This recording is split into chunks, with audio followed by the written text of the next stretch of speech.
Donc, je suis Guillaume Essartier, je suis mycologue professionnel et chercheur attaché au Muséum national d'histoire naturelle à Paris. Bon, on est des champignons qu'on a récoltés ce matin, donc il y a un petit échantillonnage de toxiques ici et de comestibles ici, plus ou moins de bonne qualité. Donc les toxiques, l'amanite tue-mouche, parfois confondue avec l'orange, l'amanite des Césars, qui pourtant ne ressemble pas du tout, mais malheureusement les gens confondent un peu n'importe quoi. Un chapeau rouge, des écailles blanches sur le chapeau qui peuvent malheureusement partir avec la pluie, des lames blanches, un pied blanc et un anneau blanc, des lames jaunes, un pied jaune et un anneau jaune, et une large volve à la base du pied, un sac membraneux à la base du pied que n'a pas l'amanite tue-mouche. Malheureusement elle a été mal récoltée ici. L'amanite panthère, extrêmement toxique aussi, avec un chapeau brun, un voile blanc encore, comme un anneau, que l'on voit ici aussi, un anneau et un bulbe à la base du pied, un bulbe dit en col roulé, c'est-à-dire qu'on a l'impression qu'il se retourne vers l'intérieur du pied. Ici vous avez une espèce comestible qui est une amanite, qui est l'amanite rougissante ou gueulemotte, qui peut être confondue avec l'amanite panthère, attention à ne pas la confondre, qui n'a pas de bulbe marginé à la base du pied comme je viens de vous montrer, et qui rougit dans toutes ses parties. Et en plus, le voile ici sur le chapeau est coloré alors qu'il est blanc chez l'amanite panthère. Donc pour ne pas confondre, c'est vraiment ces points-là à vérifier entre les deux espèces. Exactement, c'est apprendre ces caractères et bien les mémoriser. Ici vous avez un cèpe, un des 4 bolets nobles en France. Ici c'est un cèpe d'été.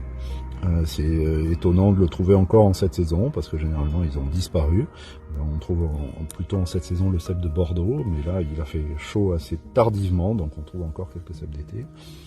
Un lactaire, qui est ici le lactaire délicieux, qui est caractéristique, qui ne pousse que sous les pins, le genre Pinus, et qui a un lait orange carotte. Attention aux confusions avec les autres lactaires à lait orange carotte, qui poussent sous d'autres arbres que les pins. Les gens régulièrement disent qu'ils ont mangé des lactaires délicieux qui les ont rendus un peu malades ou qui n'étaient pas bons du tout simplement parce qu'ils ne les ont pas récoltés sous les pins. Sous les épicéas, c'est une autre espèce, sous les sapins, c'est une autre espèce, etc. Donc il faut être très vigilant à l'habitat aussi des espèces. Donc pour le mettre dans la poêle, celui-là, uniquement ramassé sous un pin. Exactement, uniquement sous les pins. Et ici, vous avez le Clitocyme nébuleux, l'espèce typique de fin de saison qui pousse au début de l'hiver jusqu'après les premières gelées, qui a un chapeau gris un peu particulier, des lames décurrentes, blanches, décurrentes, c'est-à-dire qui descendent le long du pied sans former un angle droit caractéristique. Ça descend sur le long du pied, des lames blanches. C'est un comestible. Attention à ne pas le confondre avec l'Antholum livide, qui lui ressemble énormément de chapeaux et qui pousse à la même saison. On en a vu encore aujourd'hui mélangé avec les Clitocymes nébuleux, mais l'Antholum livide a des lames échancrées et non pas décurrentes, d'abord jaunes puis qui deviennent roses à maturité, et il sent très fort la farine. Donc attention à ne pas le confondre. Même celui-ci, si vous désirez le consommer, il faut le manger en petite quantité au début et bien cuit, parce qu'il y a des gens qui ne le tolèrent pas.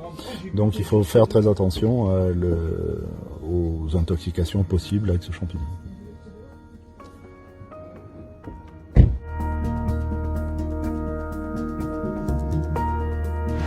Retrouvez tout France Bleu sur francebleu.fr.